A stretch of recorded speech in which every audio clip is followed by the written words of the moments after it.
Antes de que Egipto levantara sus pirámides, otras construcciones ya desafiaban la lógica. Ciudades enteras quedaron hundidas bajo el mar. Estatuas colosales fueron talladas en selvas remotas. Monolitos cubiertos de símbolos esperan aún ser entendidos. Son huellas que no deberían estar ahí. Vestigios que apuntan a civilizaciones de las que no tenemos registro. No hablamos de mitos. Son evidencias físicas que obligan a replantear lo que sabemos del pasado. Hoy conocerás 10 restos arqueológicos que siguen desconcertando a los expertos y que sugieren una verdad incómoda, porque la historia humana es mucho más antigua y misteriosa de lo aceptado. Bienvenidos. Comenzamos este conteo con un lugar que desconcierta a la arqueología: Gunung Padang, en Indonesia. Desde lejos parece solo una colina cubierta de piedras, pero al observar de cerca se revela un complejo monumental. Terrazas escalonadas hechas con bloques de basalto. Cada bloque pesa varias toneladas. Todos están dispuestos en patrones regulares y alineaciones claras. Durante décadas se pensó que era un centro ceremonial, un sitio levantado hace unos pocos miles de años por pueblos locales. Pero esa explicación no resistió a los estudios modernos. En 2013 un grupo de geólogos realizó perforaciones y pruebas de georradar. Los resultados fueron inesperados. Bajo la superficie se encontraron capas enterradas de construcción, capas superpuestas, una sobre otra. Las dataciones de radiocarbono revelaron algo aún más sorprendente. La superficie tiene unos 4.000 años, pero las capas más profundas podrían superar los 20.000. Esto contradice por completo la versión aceptada de la historia. Se supone que hace 20.000 años la humanidad solo sobrevivía como cazadores y recolectores, pequeños grupos sin ciudades ni arquitectura organizada. Sin embargo, Gunung Padang muestra lo contrario. Los bloques fueron tallados, cortados y movidos con intención. No hay señales de azar natural. La forma escalonada recuerda a una pirámide, y la orientación de las terrazas sugiere un diseño calculado. El hallazgo generó un fuerte debate. La arqueología oficial rechaza esas fechas. Afirma que las capas antiguas son formaciones geológicas, pero los investigadores que realizaron el estudio aseguran lo contrario. Dicen que son estructuras humanas enterradas por el paso del tiempo. Esto abre una pregunta inevitable. ¿Quién pudo haber construido Gunung Padang en plena edad de hielo? Mover toneladas de basalto requiere conocimiento, requiere organización, y nada de eso encaja con la visión tradicional de sociedades primitivas. Algunos expertos sugieren que podría ser la pirámide más antigua del mundo, más antigua incluso que Göbekli Tepe en Turquía. Si es así, la cronología de la civilización tendría que reescribirse. Una de las teorías más discutidas conecta este sitio con Sundaland, un vasto territorio que existió cuando el nivel del mar era más bajo. Al final de la última glaciación, grandes zonas quedaron sumergidas. Según algunas tradiciones locales, allí prosperó una civilización avanzada. Gunung Padang sería una de sus huellas visibles. Aceptar esto significa admitir que hubo un capítulo perdido en la historia humana, un capítulo borrado por los cataclismos y olvidado durante milenios, pero aún presente en restos como este. La arqueología oficial evita esa conclusión. Aceptar Gunung Padang como una construcción de 20.000 años implicaría revisar toda la línea del tiempo. Implicaría reconocer que la civilización comenzó mucho antes de lo que pensamos. Los estudios continúan. Cada nueva exploración confirma que bajo la colina hay más de lo que parece. Capas de construcción, alineaciones regulares y bloques trabajados. Evidencias físicas que no encajan en el relato tradicional. Este sitio abre nuestra lista porque marca un precedente. Si es auténtico, Gunung Padang no es un caso aislado. Es parte de un patrón global. Un patrón que apunta a civilizaciones perdidas, con capacidades que no deberían existir en esas épocas. La pregunta final es simple y directa. ¿Estamos frente a la pirámide más antigua del planeta? ¿O frente a una prueba de que la humanidad tiene un pasado que aún no se atreve a aceptar? Sea cual sea la respuesta, Gunung Padang sigue en pie. Un testigo incómodo del tiempo. Un enigma que ni la ciencia moderna ha podido resolver. Y la primera pieza de un rompecabezas que apenas comenzamos a descubrir. Seguimos con el recorrido. Y ahora nos dirigimos a Grecia. Bajo el mar, frente a la costa de Laconia, se encuentra Pavlopetri, una ciudad sumergida que obliga a replantear lo que sabemos de la antigüedad. Fue descubierta en 1967 por el arqueólogo Nicholas Fleming. Durante una inmersión observó líneas rectas en el fondo marino. Lo que parecía roca resultó ser mucho más: muros, calles y cimientos perfectamente trazados. No era un accidente natural, era una ciudad perdida bajo el agua. Con el paso del tiempo, las investigaciones confirmaron la magnitud del hallazgo. Pavlopetri es reconocida como la ciudad sumergida más antigua conocida hasta la fecha. Se remonta a la Edad de Bronce y tiene más de 5.000 años de antigüedad. Algunos expertos sugieren que ciertas estructuras son todavía más antiguas, lo que abriría un capítulo desconocido en la historia. Lo más llamativo de Pablo Petri es su nivel de planificación urbana. Las ruinas muestran calles rectas conectadas con plazas abiertas, viviendas rectangulares y pasajes definidos. Incluso se identificaron restos que apuntan a un sistema de gestión de agua. Estos elementos contradicen la idea de que en esa época las comunidades europeas eran aldeas primitivas sin organización avanzada. El sitio abarca cerca de 30.000 metros cuadrados. En esa extensión se han identificado viviendas, patios y espacios que pudieron funcionar como talleres o almacenes. Algunas habitaciones alcanzan los 12 metros de longitud, lo que demuestra construcciones robustas y planificadas. Este nivel de complejidad revela que Pablo Petri no era un asentamiento menor, sino un centro con relevancia económica y social. La gran incógnita es cómo una ciudad de estas características terminó bajo el mar. La explicación oficial indica que la región sufrió hundimientos tectónicos y un progresivo aumento del nivel del agua. Según esta versión, terremotos y tsunamis provocaron el colapso definitivo hacia el año 1000 a.C. Sin embargo, no todos los investigadores aceptan esta interpretación sin reservas. Algunos sostienen que Pablo Petri podría ser más antigua de lo que la arqueología tradicional admite. Ciertas estructuras parecen remontarse a épocas previas a la Edad de Bronce. Esto abre la posibilidad de que la ciudad fuera heredada de una civilización desaparecida, capaz de organizar un espacio urbano pero de la cual no quedó registro escrito alguno.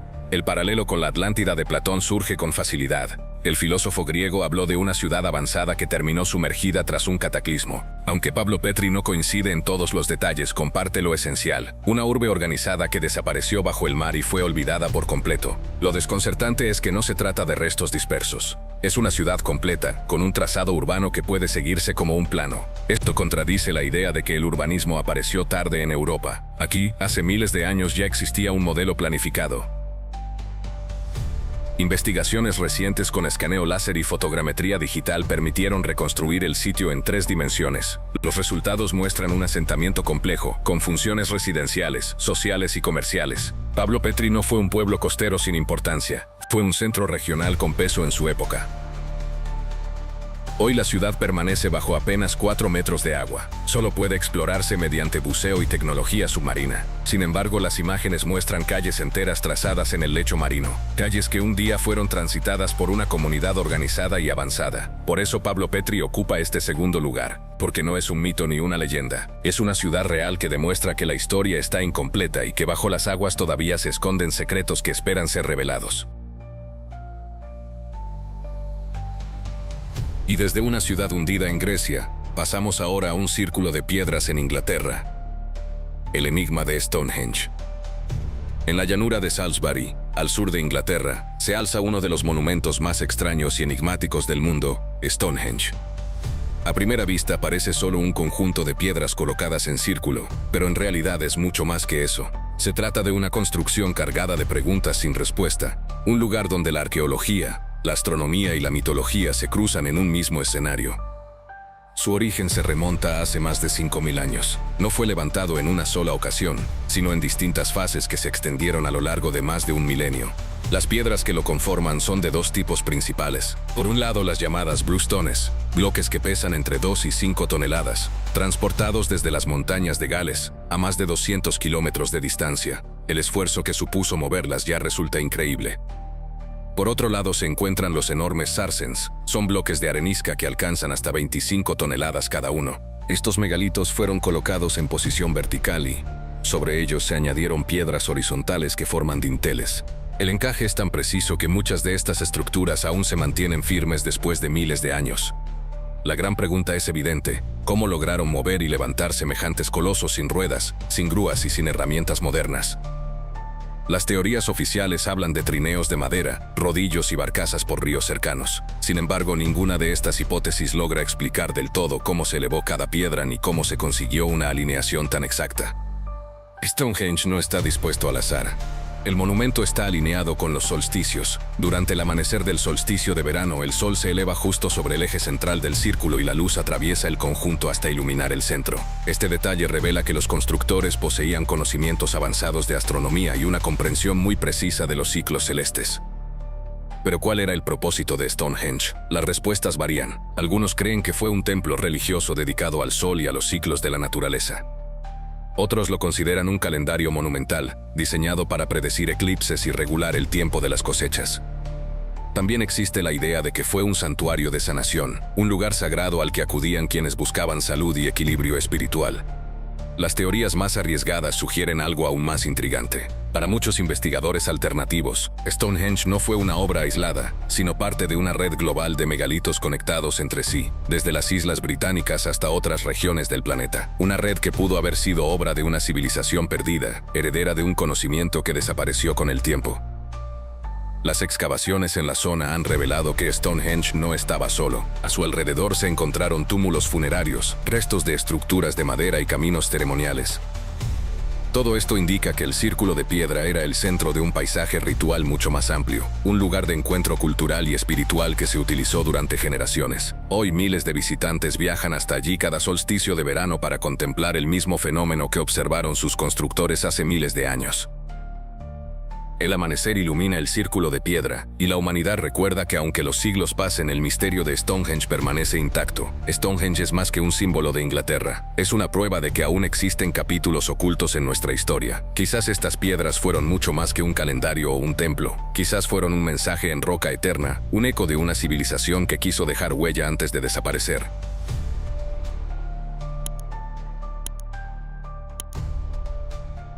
Ahora viajamos hacia el sudeste asiático.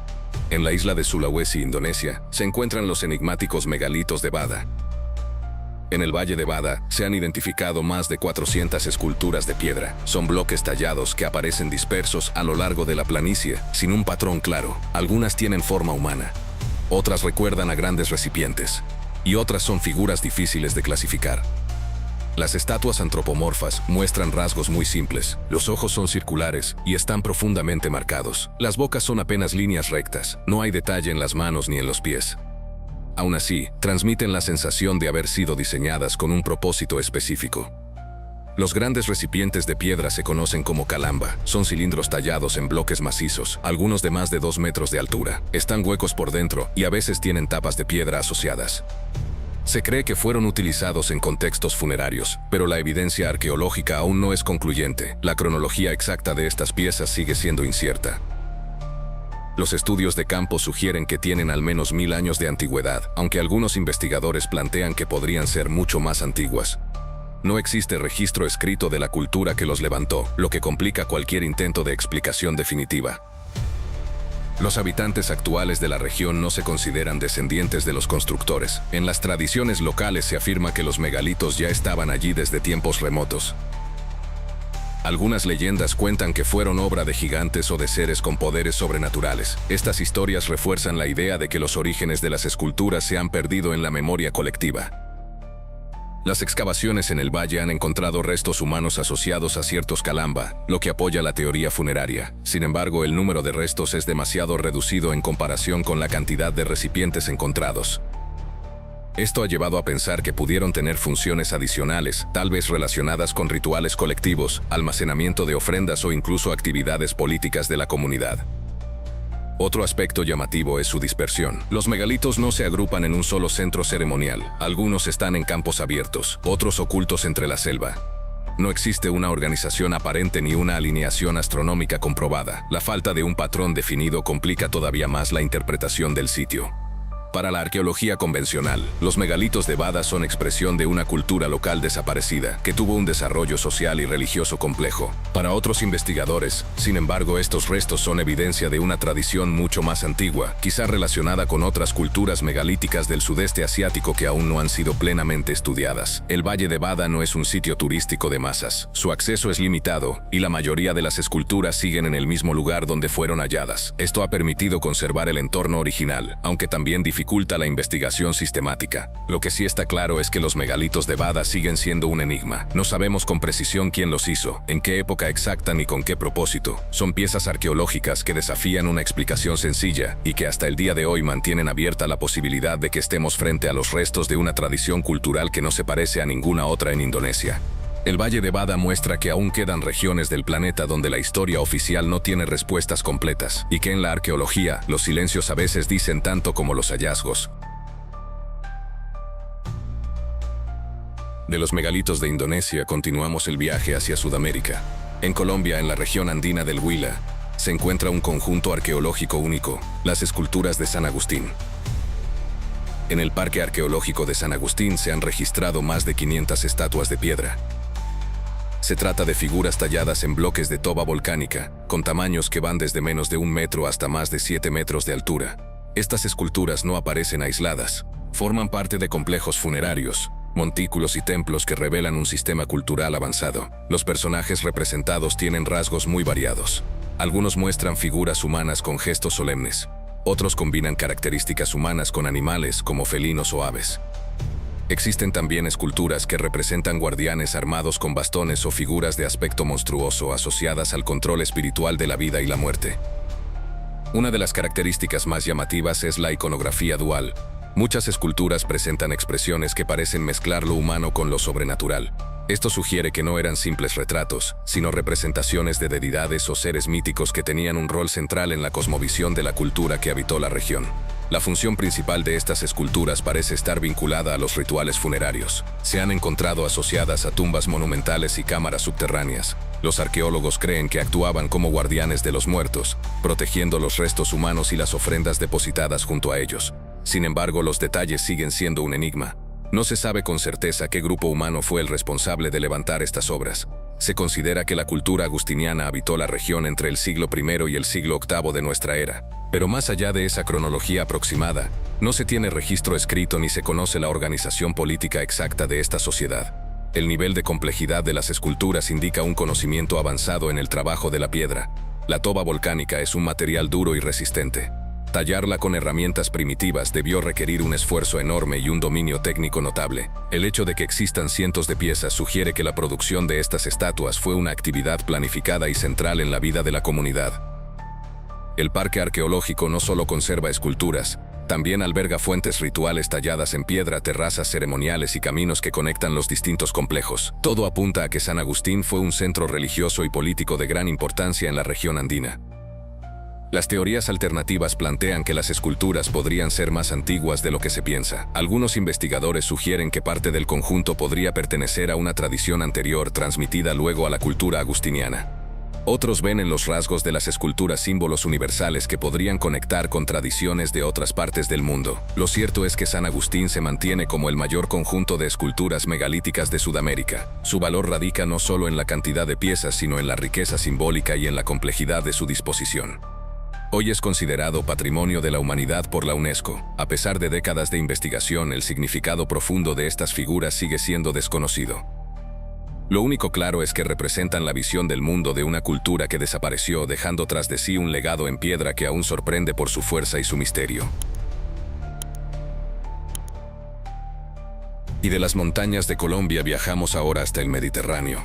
Bajo las aguas que rodean Sicilia se esconde un hallazgo que ha sorprendido a los arqueólogos, un gigantesco monolito tallado hace más de 10.000 años.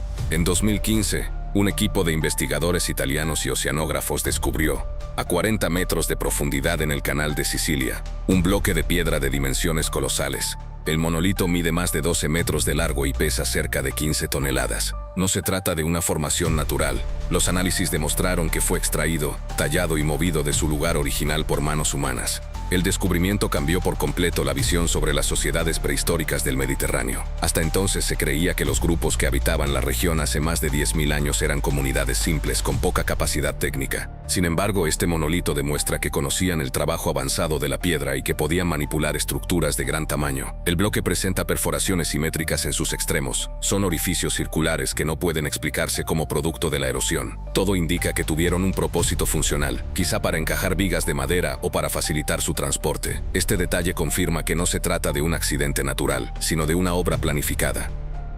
El contexto del hallazgo es clave. Hace unos 10.000 años, el nivel del mar era mucho más bajo que el actual. Gran parte de las plataformas costeras estaban emergidas. Eso significa que el monolito no fue tallado bajo el agua, sino en tierra firme, en un territorio que luego quedó sumergido con el aumento del mar al final de la última glaciación. Esto plantea una pregunta inevitable. ¿Qué civilización pudo haber levantado un bloque de este tamaño en aquella época? No existen registros escritos, ni restos urbanos asociados directamente al monolito.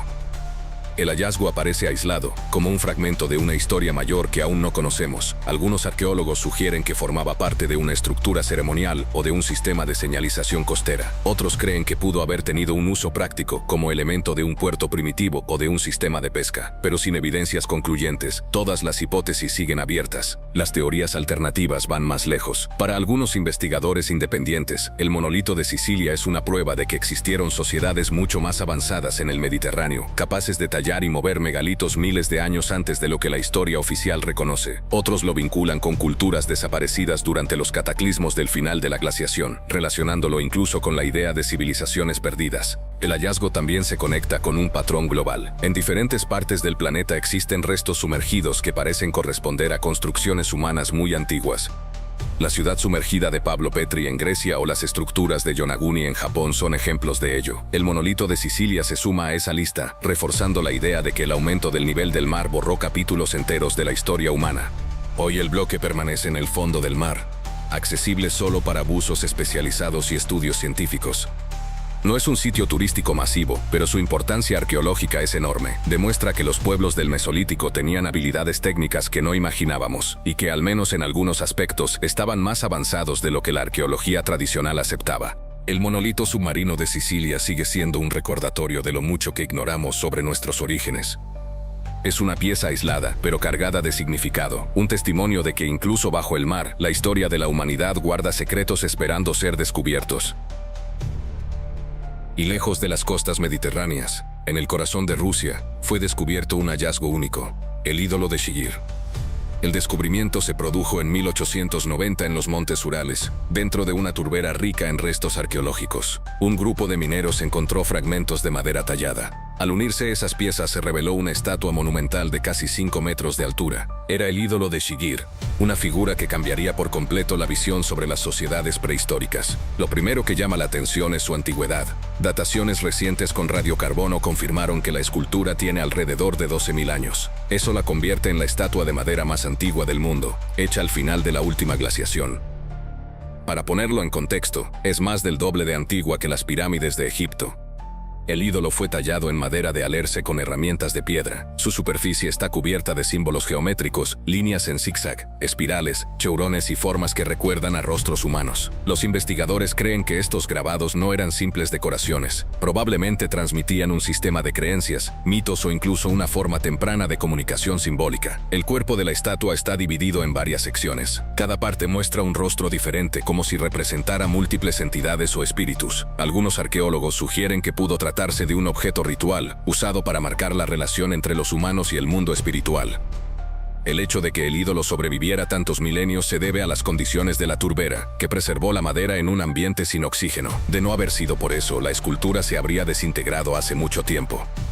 Esto hace que el hallazgo sea aún más extraordinario. La función exacta del ídolo sigue siendo un misterio. Algunos investigadores piensan que era un tótem que representaba a los antepasados o a los espíritus de la naturaleza. Otros lo interpretan como un mapa simbólico del cosmos, donde las líneas grabadas indicaban caminos espirituales. Hay incluso quienes lo ven como un código que narraba historias, algo así como un precursor de la escritura. Las teorías alternativas señalan que la complejidad del ídolo demuestra la existencia de un nivel cultural mucho más alto en las sociedades de cazadores-recolectores de lo que se pensaba. Su simbolismo no encaja con la idea de comunidades simples y sin organización. Por el contrario, apunta a un sistema de pensamiento avanzado, transmitido de generación en generación. El ídolo original fue destruido en parte durante el siglo XX, pero fragmentos restaurados se conservan hoy en el Museo de Historia Regional de Ekaterimburgo. De su deterioro, aún conserva grabados visibles que siguen siendo objeto de estudio. En años recientes, análisis microscópicos confirmaron que las tallas fueron hechas con una técnica sorprendentemente refinada. Las herramientas de piedra utilizadas lograron cortes limpios y profundos, lo que indica habilidad y experiencia. El ídolo de Shigir no solo es un objeto arqueológico, es una ventana a un mundo del que casi no tenemos información. Un mundo donde los símbolos tallados en madera podían transmitir ideas sobre la vida, la muerte y el universo. Hoy, más de un siglo después de su hallazgo, el ídolo sigue planteando preguntas fundamentales. ¿Quién lo talló? ¿Qué significaban sus símbolos? ¿Y por qué una cultura tan antigua necesitaba representar su visión del mundo en un objeto tan monumental? Lo cierto es que con sus 12.000 años de antigüedad, el ídolo de Shigir sigue siendo uno de los mayores enigmas de la arqueología mundial. Volvemos ahora a Sudamérica. En el altiplano boliviano se encontró un objeto que ha generado intensos debates en la arqueología. El cuenco conocido como la Fuente Magna. El hallazgo ocurrió cerca del lago Titicaca, en la década de 1950. Campesinos locales encontraron un gran recipiente de piedra mientras trabajaban la tierra en una hacienda llamada Fuente Magna. El objeto fue entregado posteriormente a investigadores, y pronto se convirtió en una pieza enigmática. A primera vista, el cuenco parece un recipiente ceremonial. Está hecho de piedra arenisca pulida y tiene un diseño elaborado. En su interior aparecen grabados que no corresponden al estilo andino tradicional. Esa es la característica que lo volvió famoso. Los grabados muestran símbolos que algunos especialistas identificaron como escritura. Un grupo de investigadores sugirió que son caracteres similares al sumerio cuneiforme y al protosumerio. Esto es sorprendente, porque se trata de un estilo asociado a Mesopotamia, ubicada a miles de kilómetros de los Andes y con miles de años de distancia cultural. Si la comparación fuera correcta, significaría que en Bolivia existió un contacto directo o indirecto con civilizaciones del Viejo Mundo mucho antes de lo aceptado por la historia oficial. Esa interpretación generó controversia inmediata. La mayoría de los arqueólogos considera que la inscripción podría ser un malentendido o incluso un fraude moderno. Sin embargo, hasta hoy no existe consenso definitivo. El cuenco presenta además grabados zoomorfos. Se observan figuras de peces, serpientes y personajes con formas mixtas entre humanos y animales. Este aspecto sugiere que la pieza cumplía una función ritual vinculada al agua o a la fertilidad. La autenticidad de la inscripción ha sido objeto de múltiples estudios. Algunos lingüistas aseguran que la semejanza con el sumerio es demasiado precisa para ser casual. Otros argumentan que se trata de simples símbolos locales mal interpretados. El debate ha impedido llegar a una conclusión firme. Lo que sí está claro es que la Fuente Magna no encaja con el resto de la tradición cerámica y escultórica de las culturas andinas conocidas. No corresponde al estilo tiahuanaco ni a las culturas posteriores del altiplano. Esto refuerza la percepción de que es un objeto atípico, con un origen distinto o con influencias aún no explicadas. Los defensores de la autenticidad sostienen que la pieza es una prueba de contactos transoceánicos en la antigüedad. Sugieren que navegantes de Medio Oriente pudieron llegar a Sudamérica y dejar huellas culturales. Aunque esta hipótesis es rechazada por la academia tradicional, sigue teniendo apoyo en círculos de arqueología alternativa. El cuenco de la Fuente Magna se conserva hoy en el Museo de Metales Preciosos de La Paz, Bolivia. Allí se exhibe junto a otras piezas arqueológicas, pero sigue destacando como un objeto único por sus inscripciones y por el misterio que lo rodea. El hecho de que no se haya encontrado otro ejemplar similar en la región mantiene la incógnita abierta. Si existieran más piezas con inscripciones semejantes, sería posible confirmar o descartar las teorías sobre contactos antiguos. Por ahora, la Fuente Magna permanece como un hallazgo aislado. El valor de esta pieza radica en la pregunta que plantea: ¿es realmente una conexión entre el mundo andino y Mesopotamia, o simplemente una interpretación errónea de símbolos locales? Cualquiera que sea la respuesta, la Fuente Magna es uno de los artefactos más desconcertantes del continente americano. Ya en la recta final, llegamos a África Occidental, al sureste de Nigeria. Aquí se encuentra un conjunto de monolitos que sigue desconcertando a los arqueólogos: las piedras de Icón. El sitio abarca un área amplia en el estado de Cross River. Allí se han identificado más de 300 esculturas de piedra. Se trata de cilindros de basalto y arenisca, algunos de hasta 2,5 metros de altura. Cada uno está cubierto con grabados que hasta hoy no han podido ser descifrados. Las piedras muestran símbolos geométricos, espirales, círculos concéntricos y figuras que parecen representar rostros humanos. Algunas combinan líneas rectas con curvas complejas, lo que indica un diseño planificado y no un simple trabajo decorativo. Cada monolito es diferente, como si cada uno transmitiera un mensaje particular. La cronología exacta de estas esculturas sigue sin definirse. Las estimaciones varían entre 1500 y 2000 años de antigüedad. Esto las ubica en un periodo previo al contacto europeo, en una región donde existieron culturas complejas pero poco documentadas. Sin embargo, la falta de registros escritos hace imposible atribuirlas con certeza a un grupo específico. Los habitantes actuales de la zona consideran a las piedras como parte de su herencia ancestral. Algunas comunidades locales las asocian con espíritus protectores o con marcadores de linajes. Se cree que pudieron estar relacionadas con prácticas funerarias, delimitando tumbas o actuando como guardianes de antepasados. Las investigaciones arqueológicas realizadas en el siglo XX confirmaron que las piedras fueron talladas con herramientas de hierro. Aún así, el significado de los símbolos continúa siendo un misterio. No se parecen a escrituras conocidas de África Occidental, ni a sistemas de comunicación documentados en esa época. Algunos investigadores sugieren que los grabados pudieron haber sido un código simbólico utilizado en rituales religiosos. Otros creen que representaban genealogías, transmitiendo la historia de clanes y familias. También existe la posibilidad de que funcionaran como marcadores territoriales, indicando el poder de una comunidad sobre un área específica. Las teorías alternativas van más lejos. Se ha planteado que las piedras de Icom podrían ser evidencia de una escritura perdida, desarrollada de forma independiente en África Central. Otros investigadores independientes sugieren conexiones con símbolos encontrados en culturas lejanas, como las inscripciones del Valle del Indo o los petroglifos de América. Estas ideas no han sido aceptadas por la arqueología académica, pero mantienen vivo el debate. El estado de conservación de los monolitos es variado. Algunos permanecen en posición vertical, en los lugares donde fueron colocados originalmente. Otros se encuentran caídos o dañados por la erosión. La falta de protección adecuada ha puesto en riesgo a varias de estas piezas que son parte fundamental del patrimonio cultural de Nigeria. Hoy las piedras de Icom son reconocidas como monumento nacional. Su estudio continúa siendo limitado, en parte por la complejidad de acceder a todas las áreas donde se encuentran. A pesar de ello, cada nuevo registro confirma que las esculturas no son producto del azar, sino de un esfuerzo cultural organizado. El misterio principal sigue siendo el mismo. ¿Qué significan los símbolos grabados en estas piedras? ¿Son solo arte ritual, un lenguaje perdido o un sistema de comunicación que nunca llegamos a descifrar? Lo cierto es que las piedras de Icom siguen en pie, transmitiendo un mensaje silencioso que no hemos logrado comprender. Son testigos de una tradición desaparecida y al mismo tiempo un recordatorio de que la historia africana guarda secretos aún por descubrir. Hemos llegado a la cúspide de este recorrido, y para cerrar, nos trasladamos a Bulgaria, donde apareció un hallazgo que desafía incluso a la biología: el cráneo de Ródope. El descubrimiento ocurrió en los años 90 en las montañas Ródope, cerca de la frontera con Grecia. Un hombre de la zona aseguró haber encontrado un objeto extraño semienterrado en el suelo. Al limpiarlo se dio cuenta de que parecía un cráneo, pero no se parecía a ningún cráneo humano o animal conocido. El cráneo mide aproximadamente 15 centímetros de largo. Su forma es aplanada y carece de mandíbula inferior. La parte superior muestra cavidades grandes que recuerdan a órbitas oculares, mucho más amplias que las de un ser humano. La estructura ósea es ligera y porosa, diferente a la de cualquier mamífero común. El hallazgo fue llevado a un grupo de investigadores locales. Ellos confirmaron que se trataba de un objeto orgánico, pero no lograron identificarlo con ninguna especie. Las pruebas iniciales indicaron que no correspondía a un animal doméstico ni a especies salvajes conocidas en la región. Algunos especialistas sugirieron que podía tratarse de una malformación ósea en un animal, lo que explicaría su aspecto inusual. Otros llegaron a proponer que era un cráneo humano con anomalías genéticas extremas. Sin embargo, ninguna de estas explicaciones logró resolver todas las características observadas en el espécimen. El enigma aumentó cuando el cráneo desapareció de los registros oficiales. Al parecer fue trasladado a manos privadas y desde entonces no ha sido sometido a estudios completos bajo estándares internacionales. Esto ha impedido confirmar su autenticidad de forma definitiva. A pesar de ello, las fotografías que se conservan muestran claramente una anatomía distinta a la de los humanos. Los defensores de las teorías alternativas sostienen que se trata de la prueba de un ser no humano, quizá vinculado a antiguos relatos sobre criaturas desconocidas. En círculos más especulativos incluso se lo ha asociado a la idea de visitantes extraterrestres en el pasado.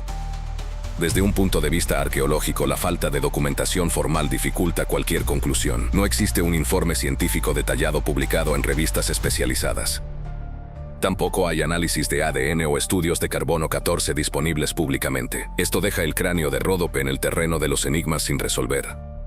Lo que sí puede afirmarse es que el objeto no corresponde fácilmente a ninguna especie animal común de la región balcánica. Su aspecto extraño y su contexto poco claro lo han convertido en uno de los misterios más comentados de la arqueología alternativa.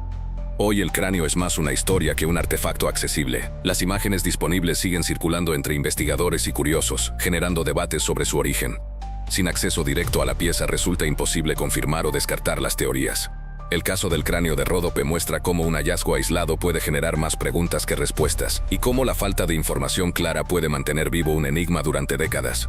Con este cráneo misterioso cerramos nuestro recorrido. Desde megalitos dispersos hasta inscripciones imposibles, pasando por estatuas, monolitos y objetos fuera de lugar, hemos visto que la historia de la humanidad guarda fragmentos que aún no comprendemos, que os plantean una verdad incómoda. No sabemos todo sobre nuestro pasado, y tal vez, en lo que aún no entendemos, se encuentren las pistas de civilizaciones que desaparecieron sin dejar explicación.